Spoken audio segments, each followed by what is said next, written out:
This video was originally never going to exist, but it turns out that two of my friends ignored my warnings about playing this game that has amazing characters and a fantastic story, but is a horrible time sink. Well, hey, you made your choice. You chose to dive into this hell with me, and since you already sank this deep, the least I can do is navigate your well through this gotcha-filled hell. But you already know it's hell.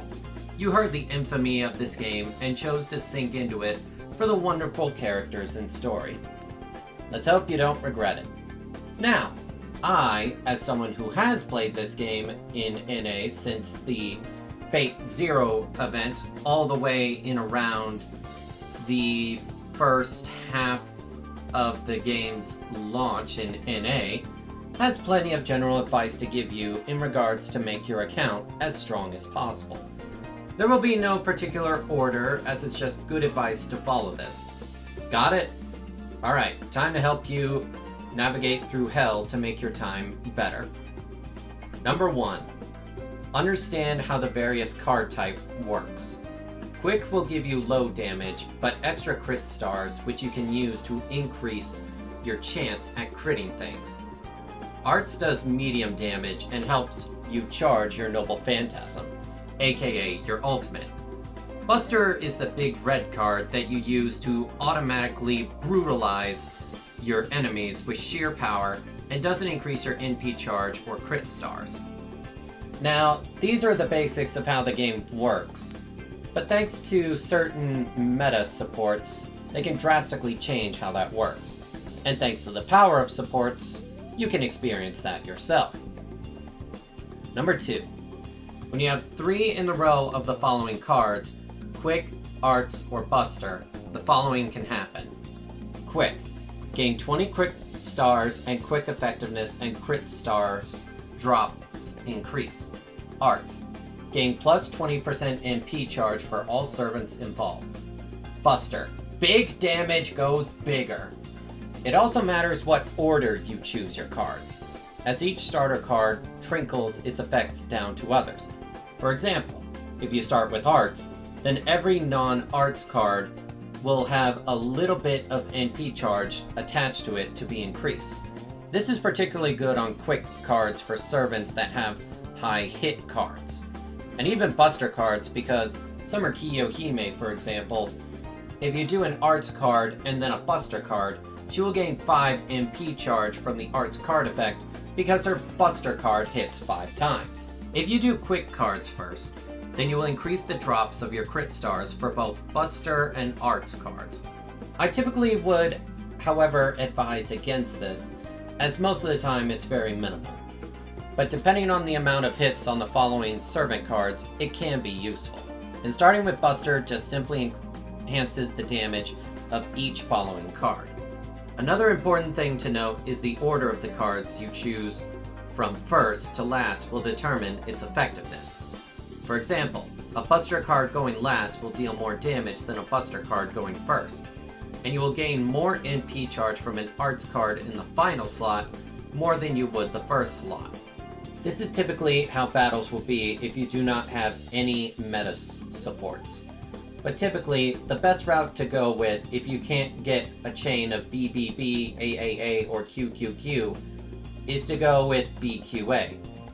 Buster for the enhanced damage, Quick for some crit cards, and Arts for more MP charge. This is not, however, always the case. This is something you will learn from experience, which servants do better with which cards. As take, for example, Jack the Ripper. She has a very high MP gain, I'll get to that later. So if you do Arts Quick with her, and she crits with one of the quick cards, well, congrats. She most likely will go from 0% MP charge to almost full MP charge. Whereas if you did quick Arts with her, you would not get nearly as much because her Arts card only hits twice, while her quick card hits multiple times. This is something you will have to experiment on and look to see how valuable certain combinations are. Next to discuss is the Brave Chain.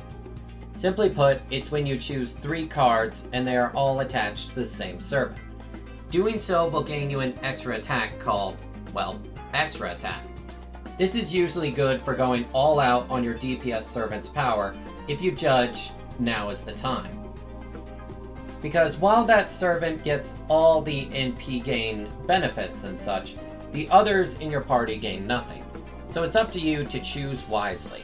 Now, this is not out yet, but eventually we will get the Mighty Chain system this global anniversary, which means if you have any combination of Buster, Quick, and Arts, it invokes the power of all the effects for each card, regardless of placement. However, placement order still matters for the effectiveness of that card. This will dramatically increase the power of solo servant strats and teams as well. But again, we won't get it until this anniversary in NA, so just something to keep in mind. Note, we might actually get it earlier as a quality of life update, but we're most likely to get it during the anniversary. Number 3, get Castoria. This is not up for debate. This is not a choice.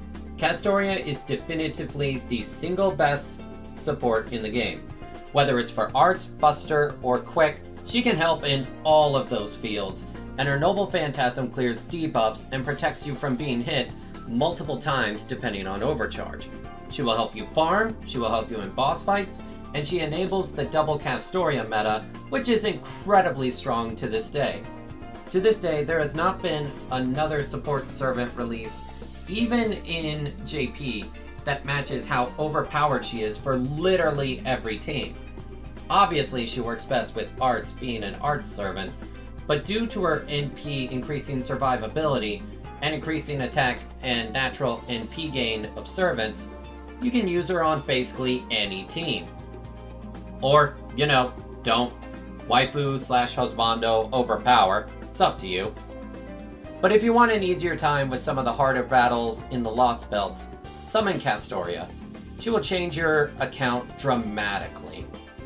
Number 4.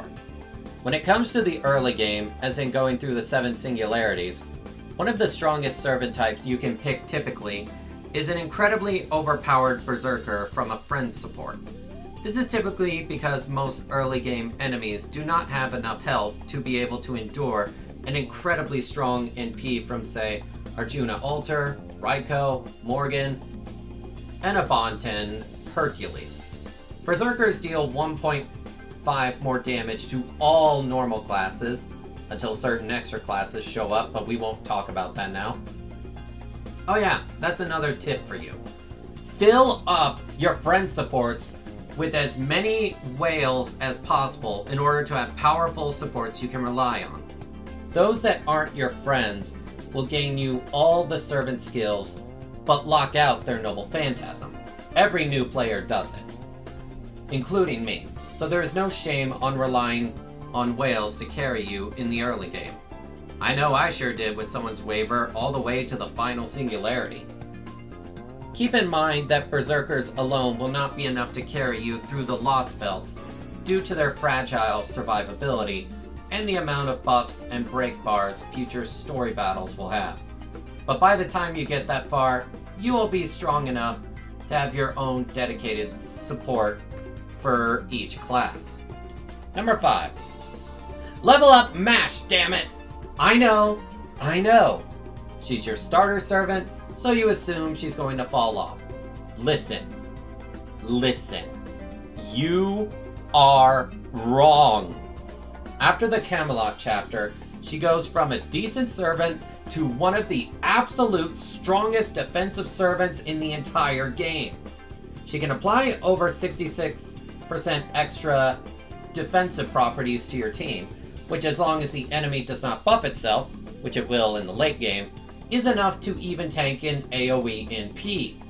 She has a targetable taunt and gives her NP gain like crazy for one turn.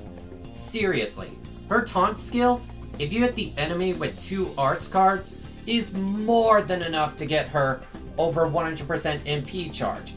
And if 1 arts card crits, maybe even 200%.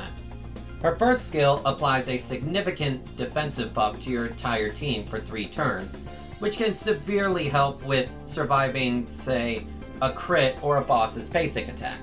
And if the enemy has a single target NP, you could taunt them with Mosh's skill and then use her targetable invincibility skill that also gives out 20% MP charge to survive and waste a boss's attack on Mosh. And her NP, once fully upgraded from Camelot's chapter, provides a serious attack and defensive boost to your entire team. Until Castoria came out around the 5th anniversary, I think, Mosh held the uncontested title of strongest defensive servant in the game. Oh, and she costs 0 on the team cost, which is great for both farming and boss fights. It means you can include an incredibly strong servant for free. Mosh is no Aether or Lumine. She's your faithful Kohai that has grown in power to keep up with even stronger servants in the game when it comes to her defense. Raise your Kohai, give her head pets, hug her, snuggle her, love her, because she does so much for you. Max out her skills, give her foes, just do it. She deserves all of this for all the suffering she goes through for you. Raise her, I say. Raise her! Number 6. It's incredibly important to make sure you have a high-leveled servant for each main class. Saber, Archer, Lancer, Rider, Assassin, Caster, and Berserker. What I mean by this is make sure to raise at least 1 DPS for each of these classes, as they will have resistance and class advantage against certain bosses. Take for example, for most free-to-play players, Ku will be your main DPS for Lancers. Speaking of which, let's add that as a 6.5. Raise Ku! You will no doubt get a number of him throughout your gacha rolls, and he has some of the best survivability in the game. 3-hit evasion on a 5-turn cooldown, debuff cleanse, and guts ensure that he won't die anytime soon. I know that when I used him for raid events where I could not beat the enemy through power, that my Ku helped me last the rest of the time needed to win. I won't go into hyper detail, but let me raise you at least 2 suggestions for free-to-play servants you can raise for each class. Now, depending on your luck and welfare servants, you can mostly prioritize these over what I'm about to say. For Sabers, Jason and Bedivere. You get at least 1 copy of Bedivere once you clear Camelot. I'll also add Artoria Pendragon Lily if you are lucky enough to get her through the friend point gacha. With her NP upgrade, she is actually a decent farmer. For Archer, Uriel and Robin Hood. Both of these servants carried my ass hard in the early game, and Uriel in particular was the reason I got through an incredibly difficult boss fight with a certain knight in Camelot. Special mention to Arash, who will be extremely valuable to farming teams due to his kamikaze attacks being a powerful wave clearer. Another shout out though to Paris, for those of you that can get them on the friend point gacha. Lancer Ku, as I mentioned before, for Lancers, and Gareth and Leonidas for their impressive survivability. For Caster, Medea for her instant NP charge and buff removal, as well as high NP gain. Caster Ku is also an excellent farmer that you get for clearing Fuyuki. Chen Gong is also an honorable mention because he's like Arash, but instead of him sacrificing himself, he kamikazes other servants for him. Oh, and Hans for support. More on that later. The last caster to mention is Paracelsus, due to his high NP charge and arts buffing skills. For riders, I recommend Ushi Wakamaru for her very high burst damage and good survivability and team boosting. Medusa for farming QP doors and other waves of enemies. George for his guts and 3-turn taunt. For assassins, Cursed Arm Hassan has incredibly high survivability with his 3-hit evasion on a 5-turn cooldown. So he gets one of my highest recommendations as a free-to-play, as he carried me hard in the early game. But if you want an assassin more focused on burst damage, Kojiro is also very strong as well. Fuma Evil Wind is a decent debuffer and a strong AoE assassin.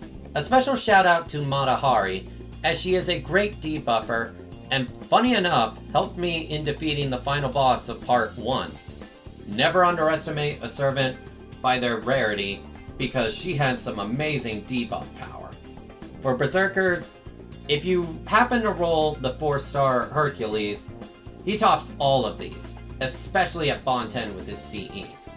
But for other Berserker choices, Kiyohime can be a little tanky if you put her in combination with Mosh or other defensive supports, and can deal a good chunk of damage with her MP. And if you somehow crits with her arts card, you get a lot of NP out of that. Now, this next one I've heard about. Asterios is a very powerful tank of a Berserker that can heavily debuff enemies. Now, I've never really needed to use him myself, but I have heard from other people that he is one of the strongest choices for a free-to-play Berserker. Spartacus will be your choice for an AoE farming Berserker due to him having a NP charge skill. And that will mainly do it when it comes to the main servant classes. Other than a few servants you can get out of the gacha pool, all the other extra servant classes are not free to play, so it will come down to luck if you can get them. Number 7. If you don't want to be removed off your friend's support list, then for the love of Kama, please update your support list frequently. And do not just have a level 1 Mosh in your support list. That's a real turnoff when accepting other people's friends' requests when they see that. It shows that you are too lazy to update your supports. And make sure to have a general list and one set up for events. And of course, make sure to set up your event supports properly for each event. Number 8. Focus on one servant to level up to max at a time. If you have played gachas, you would know this. But typically, it's better to focus on one character at a time. With skills, you can be a little more lax when it comes to which ones to level up. But for any servant past, say, level 40, stop them there and focus on leveling one servant at a time. It's just better for you overall. Oh, and I should mention that for event welfares, you normally get double EXP for raising them, so prioritize them for the most part as well. Number 9. Raise your support servants as well. Supports can carry your servants hard. Merlin, Castoria, Vitch, Scotty, etc. Without them, your servants in the late game will not last very long against the tougher bosses. In the early game, you can get away with just throwing a bunch of servants that have class advantage against enemies and be done with it. But later on, it's better to focus on one sole DPS and the rest supporting their team. Now, there are fully dedicated supports like Castoria, Merlin, Waver, etc. However, there are also semi-supports such as Summer Raiko, Caster Gilgamesh, and Semi Bramis. This is why I highly encourage you to raise your support like Hans. For free-to-play supports, he will give you almost everything you want. Stars, healing, enhanced crit damage, and MP charge with one of his skill upgrades. Unfortunately, he has 0 hard defense, but he still does his job well for being a free-to-play caster servant. This is why it's also highly more encouraged to go after the big 4 supports in the game. Vitch, Scotty, and eventually Summer Scotty, Castoria, and Merlin/Proto-Merlin. Honorable mention to as he greatly enhances damage for farming. Not only do they increase the power of your farming teams, but they also are incredibly powerful to buff any other servant you have. So it's important to try to go for at least one of these. Personally, at this state of the game, I would go for Castoria first, and then Vitch. Your DPS is only as strong as your support, so make sure to raise them well, as they will be carrying you so hard that their backs will break. Number 10. Save your courts. Okay, this is a big one. You've heard of it, I heard of it, everyone heard of FGO's gacha and just how bad it is. Yeah, you know how in Genshin or Star Rail, you are guaranteed to get what you want within 180 rolls for a character, and you have a soft pity and guaranteed pity system if you miss the 50-50 and it carries over to other banners? Nah! No such thing in here. In FGO, the closest thing to guaranteed pity is 330 Saint Court rolls, which for those of you keeping track, is 33 multis. And if you want to wail for that pure amount in dollars, that's close to $500. And that's just for one copy per banner. So if you roll 800 courts and you still don't get that servant and that banner goes away, you just got screwed, because none of that will carry over to other banners. So yeah, in FGO, we are all united by our salt in this, because not even whales can escape it. So please, save your courts, hold on to them tightly, and try to avoid impulse court summoning, because if you really want a specific servant, and they take half a year to even years to get another raid up, the last thing you want to do is spend all those courts for nothing. Personally, I highly urge you as many of your courts as you can till you have enough to hit pity, which is 33 multis. It may take some time to get it, but it's better than the bitter feeling of wasting all your courts for nothing. As a horror story, before the pity system was even introduced, one of my closest friends really wanted Melt and went all in to get her. 2,220 Saint Courts. And she did not get her.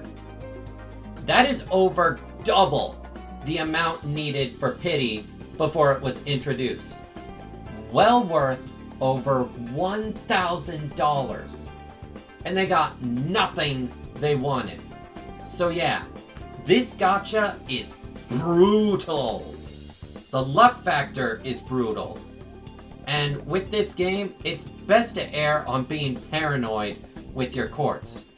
And the only time I will ever justify whaling is when you are super close to hitting pity for a servant you have saved up for a long time.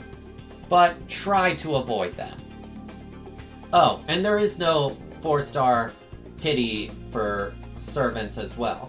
There is a pity of getting a 4-star something when you do a multi, but that most of the time is just a 4-star CE.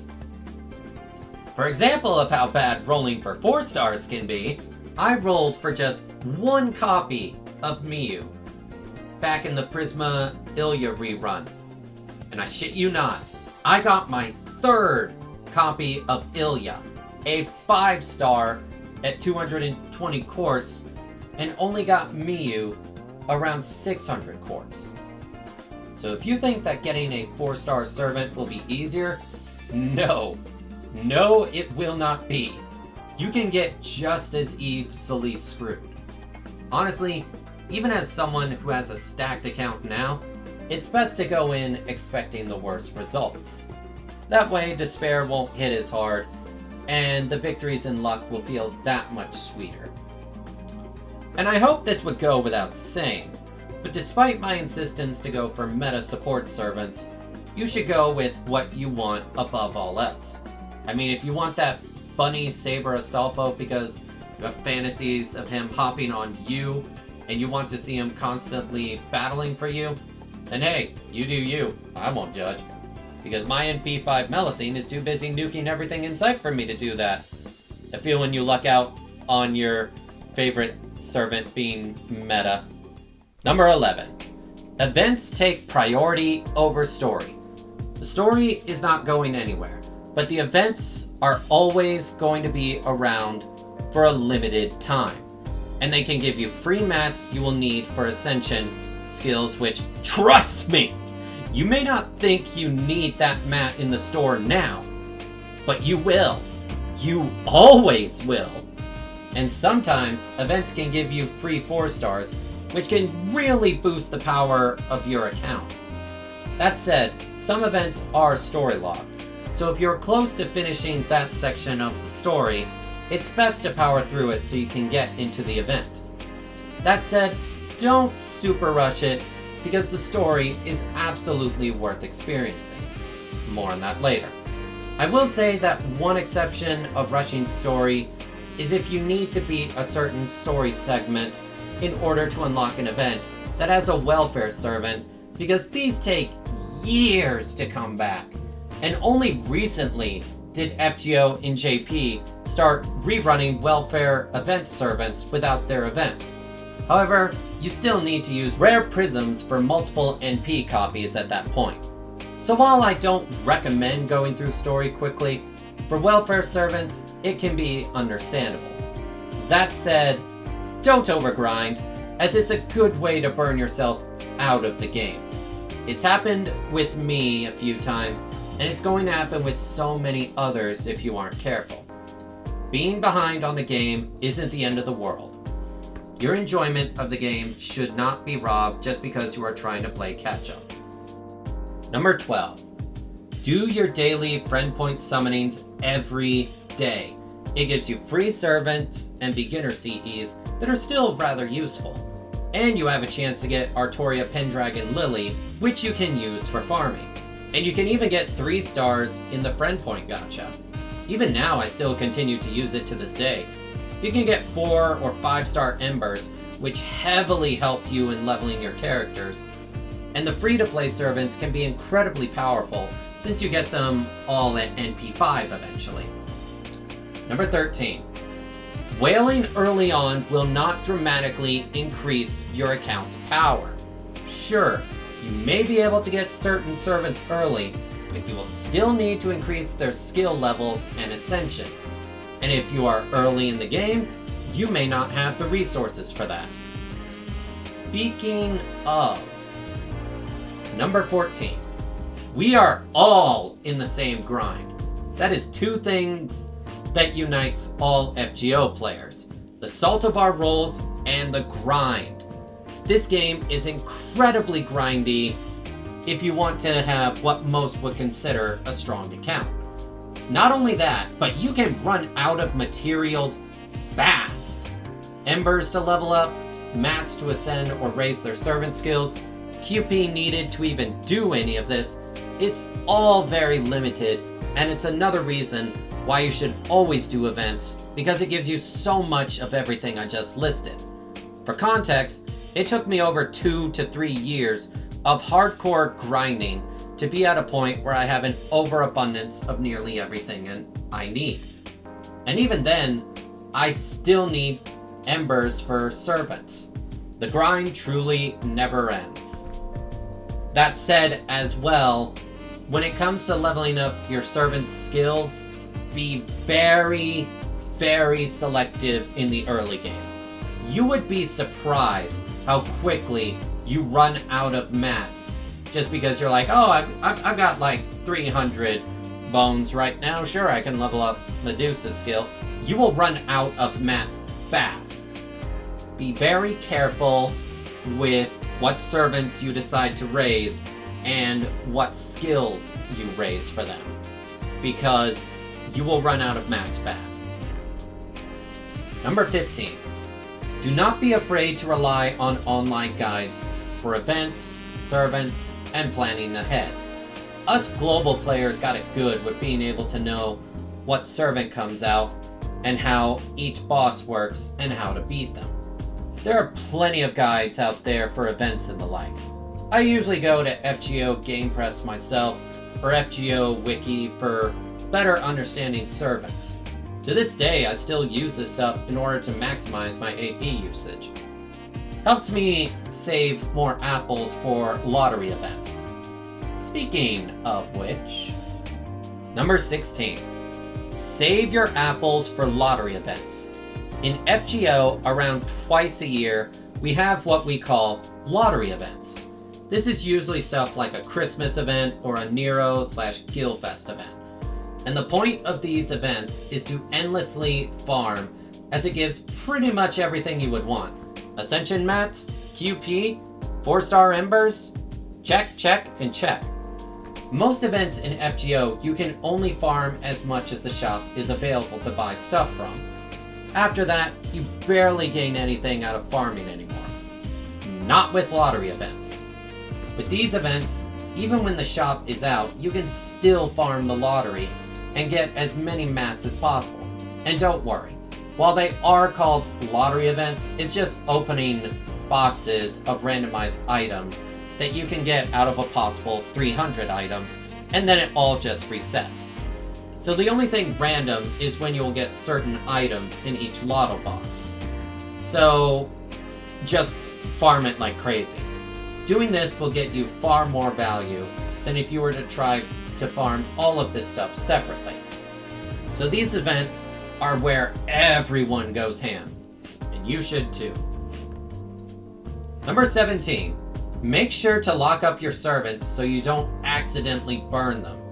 Thankfully, FGO will always lock 4 stars and 5 stars. Correction, they will only lock the first copy of a 4-star. But you can accidentally burn servants you meant to NP level up.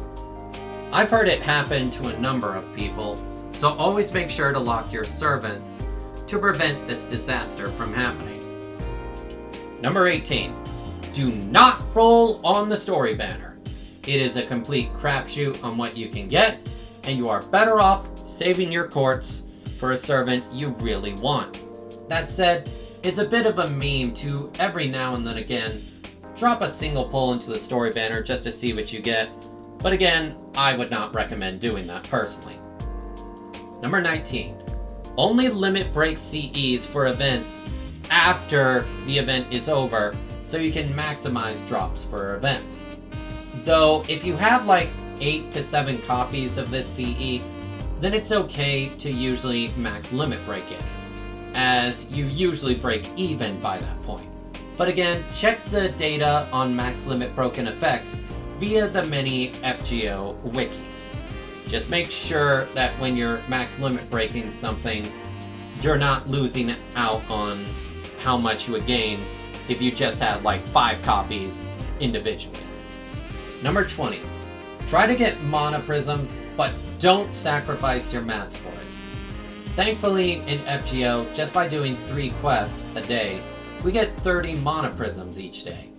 But these mana prisms are absolutely worth it, as you will need them in order to max limit break CEs like Chaldea Lunchtime, which increases the bond levels of your servants in battle by 10%, or Mona Lisa, which obtains the QP obtained in battle by 10%. These can cost rare prisms, which you sometimes occasionally get for free, but they mainly come from burning 4 or 5-star servants. I seriously would urge you not to do it, especially for 5 stars. But if you get, say, a second copy of like Steno or something, it's worth that rare prism to get these CEs and max limit break them. You get courts for every servant bond level past 5 for 4 and 5 stars, so it's always worth doing.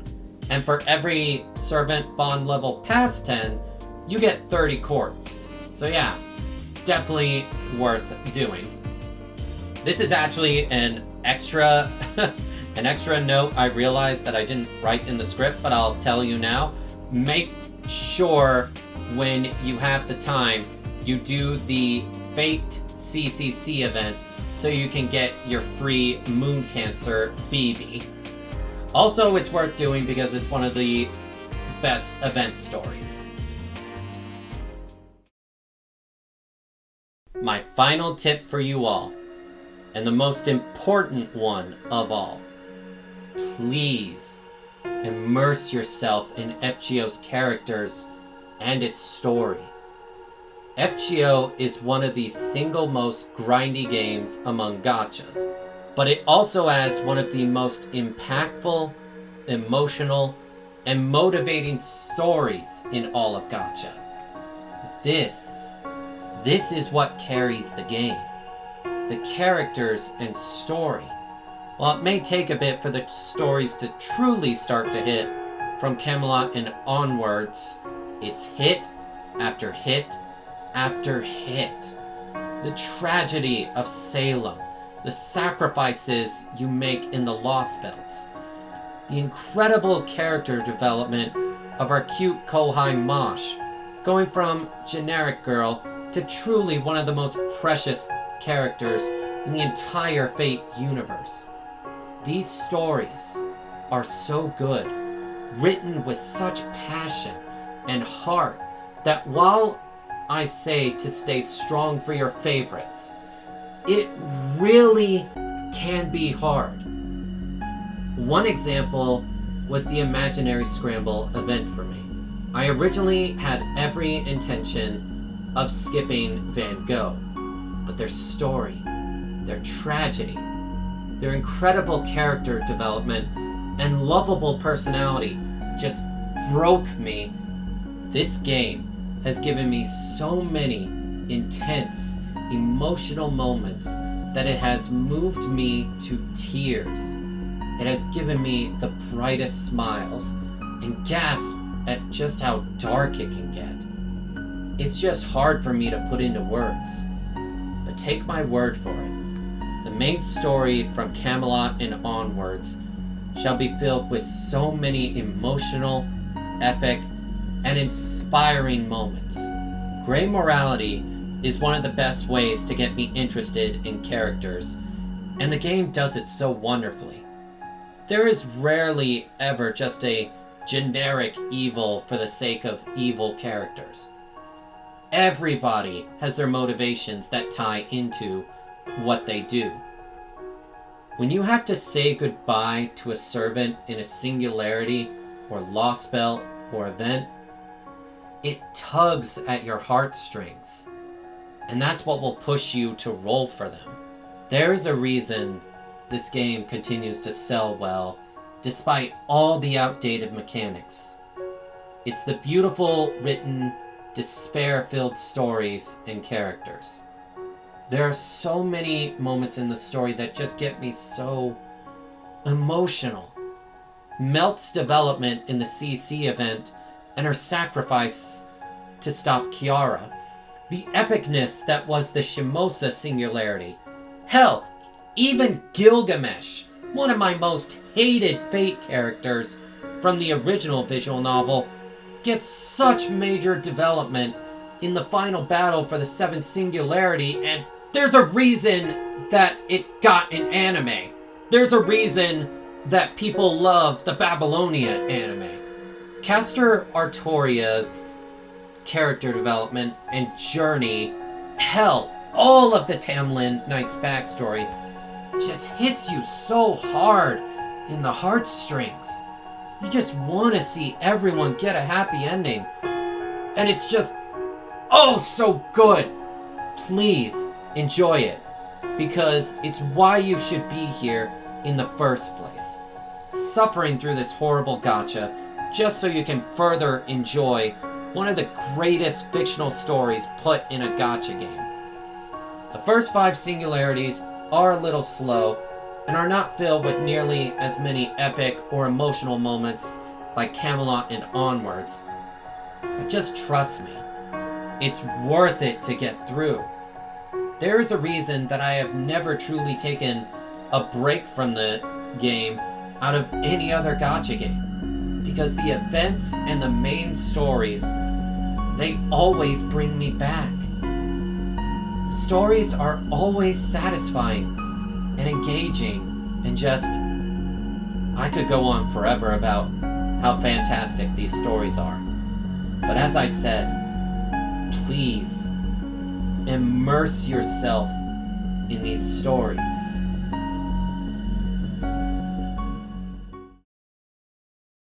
And that is my 20 tips for beginner players of Fate Grand Order that have decided to dive into this gacha hell. Josh, I'm calling you out on this, and BB as well.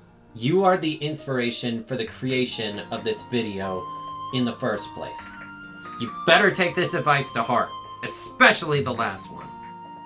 That was, quite the video, eh?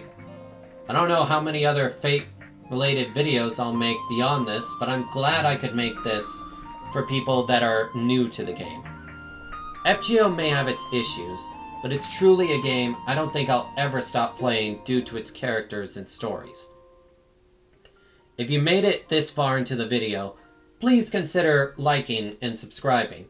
Maybe even comment down below on what you thought of this video and if there was anything I missed. Maybe consider telling me a servant you plan to go for. Or for older players checking out this video for fun, tell me a servant you went all out for. Myself, I went all out for NP5, Melusine, and Summer Kiara. A big shout out to my Ko-fi supporters for supporting me financially for videos like this. The Walshinator, Vert, Kala, Chi, Toko, Josh, Ray Ayanami, Cerno, Infested Diva, Mithril, Shard, and my best friend Lane. Your guys' financial support helps me make videos like these come out in the first place. If you want to chat with me, I can usually be found streaming various games like Mega Man, RPGs, gachas, like FGO or Honkai Star Rail. Come check me out and say hi. And sometimes full playthroughs of the game I talk about can be found on this channel too. Check me out on Twitch too. Twitch.tv/EmpressDawn. Link will be on the screen, and the link will also be down below. And if you really want a good way to support me, consider helping me out by becoming a Ko-fi member today. Subs start as low as $5 a month, but we have higher tiers for those that really want to support me. Maybe even consider joining my Discord. We're all anime weebs in there. And hey, maybe check out one of these 2 videos. The more people that watch my follow-up videos or recommended videos, the better my channel does. Well, that's all for me. Thank you all so much for watching, and I will catch you all next time. Bye!